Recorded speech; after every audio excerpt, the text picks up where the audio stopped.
Hello. Research shows that retirees need connection, that humans need connection. The problem, one of several, that comes in for first responders is we don't really want to connect. We don't really want to be with people. We're kind of done with people. We don't like people, don't necessarily trust people.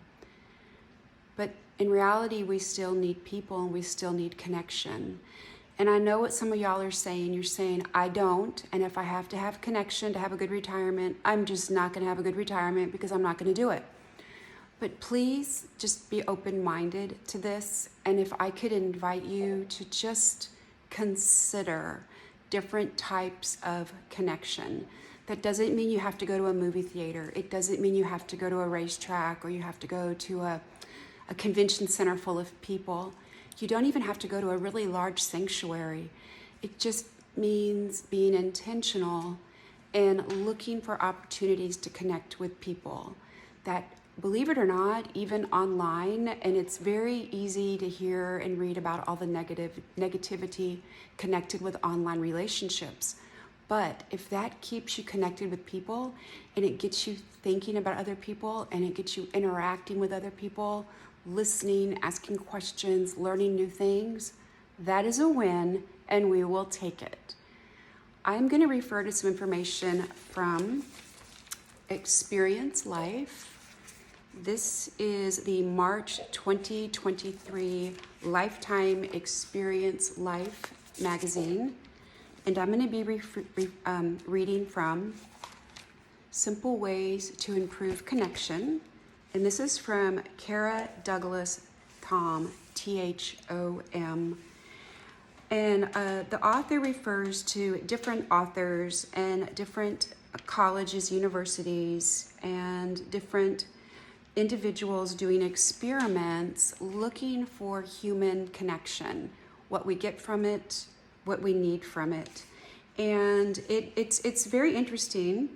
And it really made me think of how I get my connection and where I get my connection, because sometimes I can be a little critical of myself, thinking, I don't really want to be around a bunch of people, so I'm dropping the ball. And that's not true.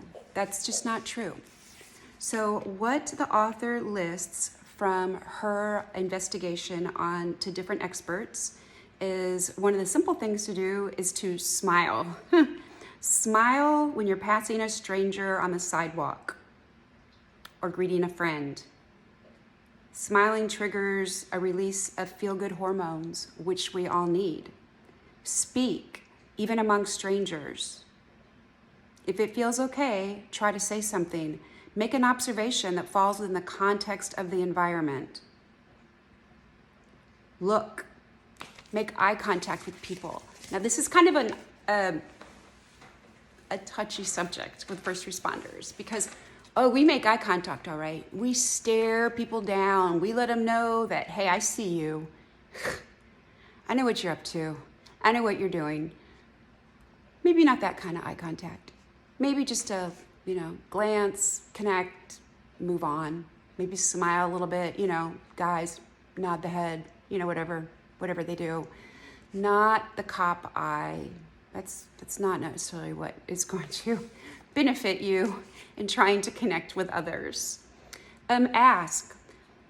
Open-ended questions shows your interest. And I know you're telling me right now, I'm not interested in other people. But if you decide you want to venture out and improve your connection, which we know can improve your mental well-being, your emotional well-being, and even your physical well-being and your spiritual well-being, all which are important, ask people questions. Here's a funny thing. You might not want to share anything about yourself. You might not be really ready to talk about yourself.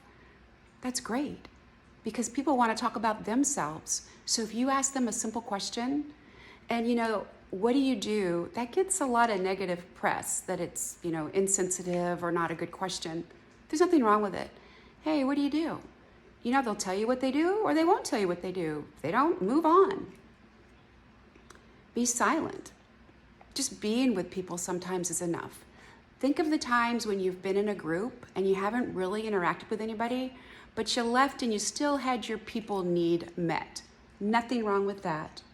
Okay, now this is one I almost don't even want to say it, but it's part of the article, so I want to read it, and that is touch. This is not for everyone, is the very first part of the sentence. But when you're in a conversation with somebody you know well, touch is the most literal ways to connect. It spurs the release of the hormone. Not even going to go into all the hormones. Basically, it releases good hormones, can ease your stress, lower blood pressure, boost immune function, improve self-esteem. And then listen. Just listen. Just listen to people. Even if you don't feel up to asking a question, just listen to people talk. Maybe nod your head. Maybe kind of glance at them. Let them know you're listening. You can do this in one-to-one. You can do this in small groups. You can do this in large groups. You can do this in a restaurant. You can do this anywhere. Just kind of, nod your head. Let them know you've listened. Kind of smile a little bit. Look curious. All the things that you do that show connection. I hope you consider doing a few of these things. Honestly, I hope you consider if you need it.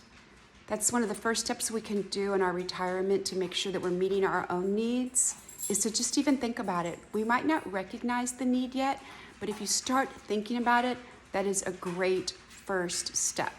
So again, everything I referred to today came directly from experience life. You are worth the connection. Please reach out to me if you have any questions or comments. Please subscribe to this channel, and I would love to hear from you. Kimberly Stratman, To The Point Coach. I am a certified life coach for high-performing women and a certified retirement life coach. I help individuals, mainly first responders. I help you into and through a successful, thriving retirement, everything but the finances.